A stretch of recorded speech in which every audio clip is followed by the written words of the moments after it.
This is a book review of Vision and the Scarlet Witch, the Saga of Wanda and Vision. Slightly confusing title when you've got Vision and Scarlet Witch and then they changed it around with Wanda and Vision just after it. However, now this book came out in 2020 and it's about 460 odd pages, maybe 470, obviously predominantly in colour, obviously from Marvel Comics. And I'm just going to run through this book. To confuse things, there's also this book, Vision and the Scarlet Witch. Now this is in the UK, so perhaps in the US you probably might not even see this book. However, this is a Panini Comics, and it contains giant size 4, Avengers 4 of course, and Vision and Scarlet Witch, 1982 one, 1 to 4. Obviously a bit thinner. Now everything that's in that is including this and a lot more. So just point that out so you don't accidentally buy that one and then obviously buy this one as well. And you think, same stories. So this one's got giant size Avengers 4, Vision and Scarlet Witch 1982, 1 to 4, Vision and Scarlet Witch 1985 version, 1 to 12, and then the West Coast Avengers 1985 version and issue 2. So you've got this, and then straight into the next thing. Let's go through the actual story. So giant size Avengers. You've got Dormammu, you've also got Vision and Wanda. You've also got Kang, you've got Swordsman, you've got Mantis. You've got a lot of story going. I love this story. Bit confusing. You've even got a number of gangs. You've got Immortus. You've got everything thrown into the kitchen sink in this thing. But it's a real great yarn. Then on to the actual, obviously you've got the, not going to spoil anything there, but on to the next story, Vision and Scarlet Witch.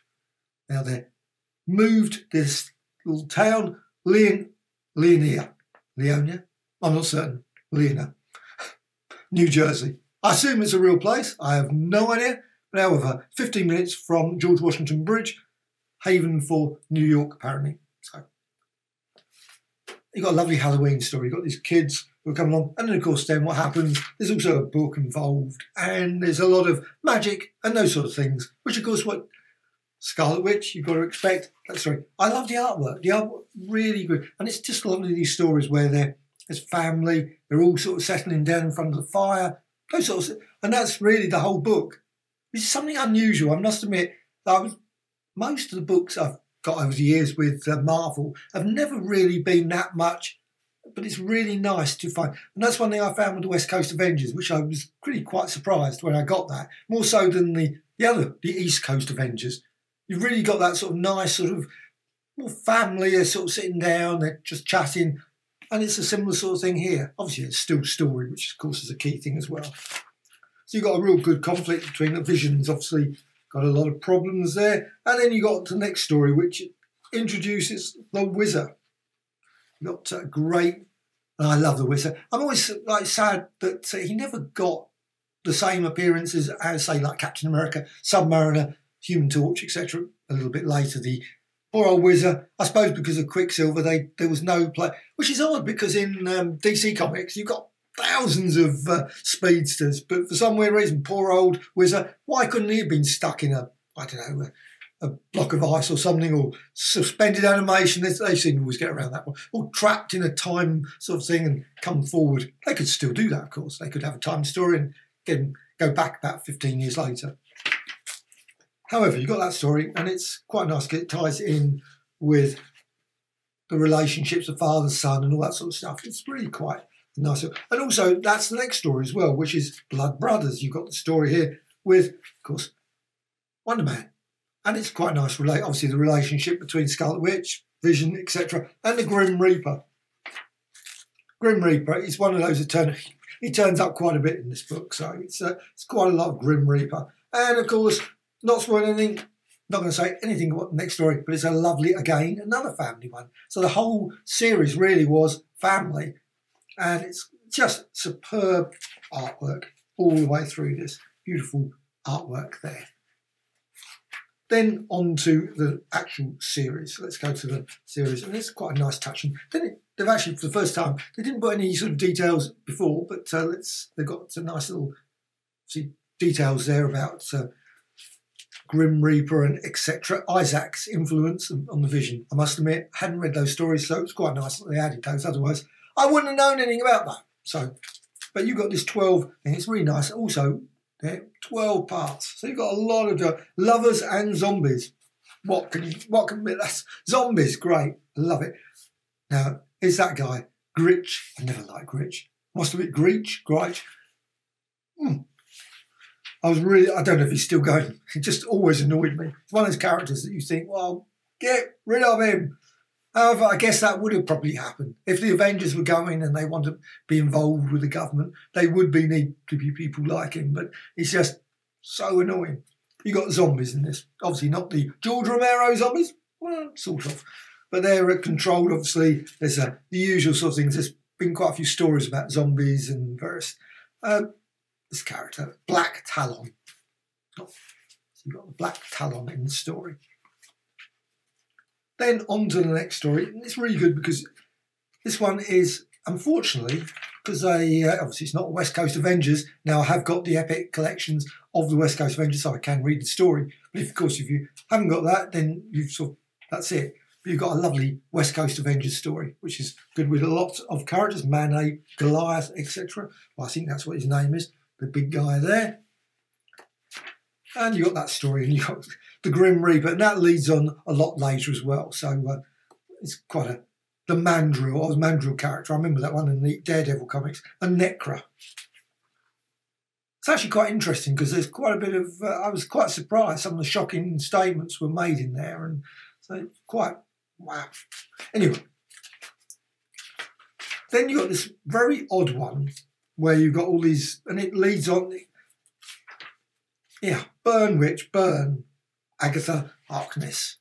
Now, I'm not certain if this storyline was continued later, whether she's just such a great character. I'm not certain that you would, so I'm assuming that she's turned up quite a lot of times since.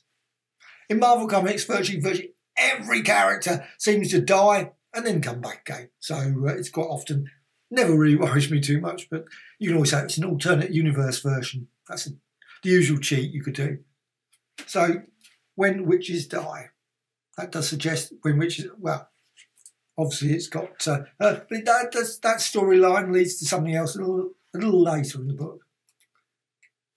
I love all the relationship. You've also got Doctor Strange as well in the book. I really enjoy that. It's lovely because you've got Wanda can have kids, or well, it's got obviously a family coming along, and that's just great. And you've got the relationship between her and the town, and obviously they just don't want them. They don't want them, basically. They want to run them out of town. But of course, you got about 10 issues to go, so clearly that did not happen. But but it's a great story. But also it brings in these characters, the glamour character, who that storyline was interesting. I'm not certain it might not have resolved itself completely. I don't know. Maybe that storyline continued. This is always the thing with a lot of these Marvel ones. They start in some places and then, of course, years later, they're sort of concluded, but this is a nice one as well. You've got Thanksgiving. Love Thanksgiving story. Quite often, you see in DC Comics, they have quite a lot of those sort of stories. Must admit, Marvel, I've never seen that many. Not as many as I would love to see. Sort of Thanksgiving, Christmas stories where basically the characters really don't do much. Though, of course, there is some action later. And one of the best supervillain turn-ups in this one, I'm not going to spoil that bit at all. Not going to mention who turns up. You've got a bit of golden age action here. You've got Submariner, Captain America, and of course the Vision, who was the Human Torch back in the day, back in the sort of Invaders, again, retro. It's real nice. So he's a bit reminiscing, not too much, but it would have been nice if they continued to explore. But there's a bit of flashbacks with patriotism. You've got, eat molten steel, you, etc. Then you've got good old Mastermind turns up. Good old Mastermind. He was never one of the great masterminds. There's quite a few references to that sort of thing in this. Then, next story, really great. An unusual appearance. And that's one thing that's quite surprising in this book. There's a lot of appearances. Lots of people jump into the book. And you've got Luke Cage turns up. Very odd. Odd appearance. But however, on to the next story. You've got a lovely... I won't say anything about that because that's another appearance. Enchantress. Can't beat good old Enchantress story. So Enchantress, the way I must admit, I remember it as Enchantress back in the old Journey into Mystery. Nowadays, of course, it's completely different. Then you've got a story which sort of fits in with, well, the wedding of, obviously, Crystal and Quicksilver. Obviously, the relationship slightly troublesome there, I would say. But then again, Quicksilver was, I was always surprised by that wedding anyway. I must admit, I was thinking this is obviously a marriage that's going to be problematic all the way through. Crystal, great character. Always thought, would have been Crystal and Human Torch. That obviously wasn't to be. You got the Inhumans in the story. Real quite a nice bit with obviously on the moon. And you can get another appearance, another guest appearance. This book has got lots of guest appearances. You got Spider-Man. Obviously Peter Parker going around doing photographs in their house. Wow. Thing is, when I was looking at this, I was thinking, didn't Vision know that Peter Parker was Spider-Man? Maybe at this point obviously years ago, he hadn't told anyone. So just a lot of references to taxes there. And then on to the final story, and you've got a great appearance, which I'm not going to say anything about it, but it's quite a long story, which is really nice. I was quite surprised when I turned to it. I thought, oh, and again, there's another lovely bit where they're all just standing around having a drink, a party, the house, all those sorts of nice social things that's sometimes I think is quite lacking in a lot of these sort of Avengers.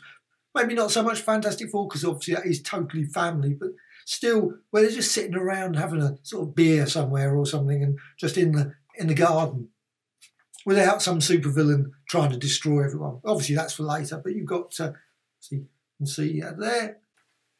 It's a real nice ending as well. I think it's just a brilliant finale for the entire 12-part series. Even got Doctor Strange turns up, and also a lot of other people obviously turn up in the story. So it's really good. All sort of resolves quite a lot of the issues, and it's just great. There's some scenes, obviously, from there. And then at the end, well, I've read this slightly out of order because I've read some of the West Coast Avengers and various other stories that obviously come on from this. But now I'm going to go to the bonus material. And there's a small selection of bonus material. Not a vast amount, but I love Foom. Foom was a favourite magazine. I didn't get that many copies, but it was in the UK. Weren't so easy to get. I did order it and did get this one. I remember reading this one at the time. I thought, wow, what a lovely little short story. And it was quite nicely apt for this book. Also, I've got a lovely here. They've got the Marvel Age Annual #1. This is a teaser for the series, and also a Hembeck as well. I love Hembeck. So Hembeck ones are great. And also you've got some inked pages as well as a few additional, and that's a lovely one. Vision and Scarlet Witch pin up the end, which is great. And then there's the advert for the Vision book, which is probably the next one I'm going to be getting. The Vision, the complete collection. I think the one at the front is not any really related to the series at all. Obviously, it's the West Coast Avengers. It's a West Coast Avengers one. Vision Quest, love that as well. That's a great.